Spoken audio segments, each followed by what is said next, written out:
उन्हें अपनी जनता को छोड़ के भागना नहीं चाहिए था। हारते या जीतते अपने संबल से लड़ना था उन्हें, अगर राजनीति करनी थी। वहाँ कुंदरकी से भी हारेंगे, हाफिज वारिस मजलिस से लड़ रहे हैं और बहुत मजबूती से लड़ रहे हैं, वहाँ से इन्हें हार मिलेगी। 6 बार का एमएलए अखिलेश यादव की कोठी के बाहर 15 दिन लगातार रातों में ऐसे पड़ा रहा सिसकती ठंड में कि टिकट मिल जाए। 4 दिन का लौंडा इनका टिकट रुकवाया पड़ा हुआ था। वो 4 दिन का लौंडा जो पिछली बार मजलिस से लड़ा था, वो इनका टिकट नहीं होने दे रहा था। इनकी इतनी औकात है, अब इन पे जूती निकाल के मारेगी संभल की जनता अगर ये गलियों में ढूंढते हुए अगर निकले कि साहब हमें वोट दीजिएगा। अब संभल की जनता इन लोगों से इतनी थक गई है, चोरों से, कि बस अब इनसे ये कहो कि घर में बैठ जाए, ना तो चप्पल फेरेगी इन पर।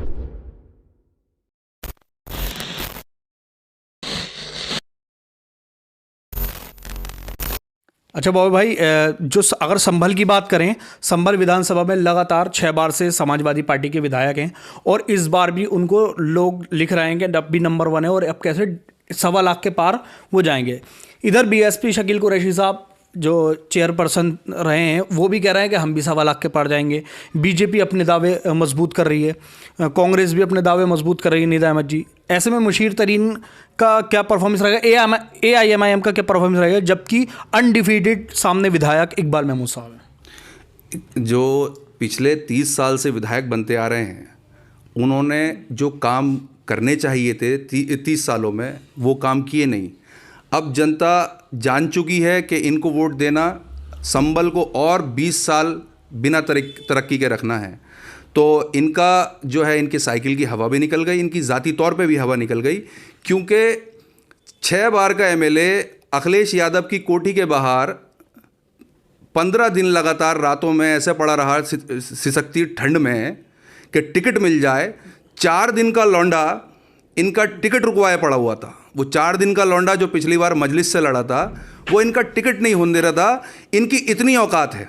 अच्छा, तो लेकिन फिर भी आप कह रहे हैं कि काम कुछ नहीं करवाया, तो लगातार कैसे जीत रहे हैं?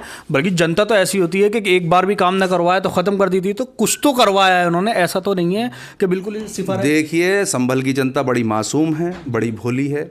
इनके हर बार के वादों पर इनको वोट दिया, लेकिन अब जनता इनसे ऊब चुकी है। वो खुद भी थक गई है कि इनकी बात ये रोज़ हर बार आकर वादे करते हैं। संभल का विकास देखिए, संभल के अंदर अगर बरसात हो जाती है तो आप संभल बस डिपो पे नहीं पहुंच सकते। बस स्टैंड तो है नहीं, संभल डिपो ही है। उस बस डिपो पे पहुंच नहीं सकते, आपको हिंद इंटर कॉलेज से पहले बोट लेनी पड़ेगी। अच्छा, वहाँ पहुँचने के लिए। तो और दूसरी बात, संभल के अंदर मैं बताऊं कि हमारी बहनें, जो नई विवाहित बहनें थी हमारी, जिनकी शादी हुई थी और डिलीवरी होने को उनकी स्टेज आई, तो ऐसी कम से कम 50 मैं फैमिलीज़ को जानता हूं जिसमें ये लेडीज़ डिलीवरी के दौरान मेडिकल फैसिलिटीज़ न होने की वजह से डेथ कर गई और उनका बच्चा भी मरा और वो लेडी भी मरी। अच्छा। तो इसका जिम्मेदार कौन है? ये संभल के एमएलए है ना। लेकिन जब संभल के विकास का सवाल होता है तो सबसे पहले जो एग्जाम्पल दिया जाता है वो हॉस्पिटल को ही कहा जाता है ना, कि गवर्नमेंट हॉस्पिटल राम गोपाल यादव जी ने बनवाया है।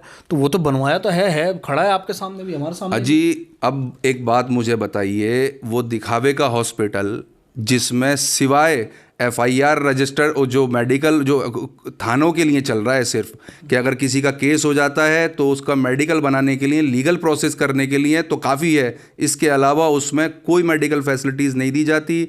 यहाँ तक कि वहाँ आप किसी संभल के अस्पताल में अपनी आंखें दिखाने पहुँच जाइए तो वहाँ डॉक्टर नहीं मिलेगा आपकी आंखों को देखने के लिए, चश्मा बनाने के लिए भी। मैं छोटा सा एग्जाम्पल दे रहा हूँ, बाकी तो आप छोड़ ही दीजिए कि फैसिलिटीज़ होंगी यहाँ पर। अब रही बात, संभल के अंदर कोई डिग्री कॉलेज नहीं है। संभल का इन चोरों ने, ये संभल के नेता जितने भी ये चोर हैं, इन्होंने मुख्यालय भी यहाँ से भिजवा दिया। ये इतने बड़े तो नेता हैं। अब इन पे जूती निकाल के मारेगी संभल की जनता अगर ये गलियों में ढूंढते हुए अगर निकले कि साहब हमें वोट दीजिएगा। अब संभल की जनता इन लोगों से इतनी थक गई है, चोरों से, कि बस अब इनसे ये कहो कि घर में बैठ जाए, ना तो चप्पल फेरेगी इन पर। संभल की जनता मालाएं पहना रही है। संभल की देखिए, अब मैं बताऊं, नोट अगर किसी जनता को भेजेंगे तो कुछ लोग तो आपको माला पहनाएंगे, उस मालाओं का भी पैसा यही तो लोग भेज रहे हैं। अच्छा, जनता, जाहिर सी बात है, मेजॉरिटी, जो मैं मेजॉरिटी ऑफ द पीपल की बात कर रहा हूं, कि मेजॉरिटी अब इनसे थक चुकी है संभल की, इन चोरों से। अच्छा, जो पिछली बार लड़े थे ज़ियाउर रहमान साहब, इस बार उन्होंने समाजवादी का टिकट लिया और कुंदरकी से चुनाव लड़ना है। पिछले बर्ग साहब ने पिछले दिनों ओवैसी साहब पर भी बयान दिया था, तो क्या कहना है आपका कि शायद AIMIM ने गलती करी बर्ग साहब को इग्नोर करके संभल से? मैं आपको एक बात बताऊं, मैं ज़ियाउर रहमान की बात करना चाहता हूं कि नेता वो होता है जो अपनी आवाम के साथ रहता है। जो अपनी आवाम को छोड़कर भाग गया वो नेता क्या? अच्छा, यानी उनको यहीं से लड़ना था इलेक्शन। मैं उनके लिए अभी मशवरा दूंगा, वैसे मैं हो कोई नहीं फ्री में उन्हें मशवरा देने वाला, लेकिन फिर भी दे दूं जब आप सवाल कर रहे हैं कि उन्हें अपनी जनता को छोड़ के भागना नहीं चाहिए था। हारते या जीतते अपने संबल से लड़ना था उन्हें, अगर राजनीति करनी थी। वहाँ कुंदरकी से भी हारेंगे, हाफिज़ वारिस मजलिस से लड़ रहे हैं और बहुत मजबूती से लड़ रहे हैं, वहाँ से इन्हें हार मिलेगी।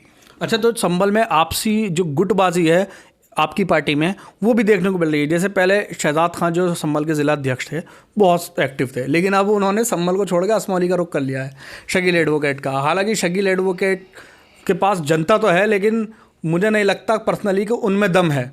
नहीं, हमने क्या किया है कि हमने संगठन को हर जगह हिस्सों में बांटा है, क्योंकि एक ज़िला संगठन होता है तो उसमें कई विधानसभाएं होती हैं। अलग अलग विधानसभाओं से जब कैंडिडेट लड़ते हैं तो पूरा संगठन सुबह में उठकर एक जगह लड़ा रहा है, शाम में दूसरी जगह लड़ा रहा है, इसमें दिक्कत होती है।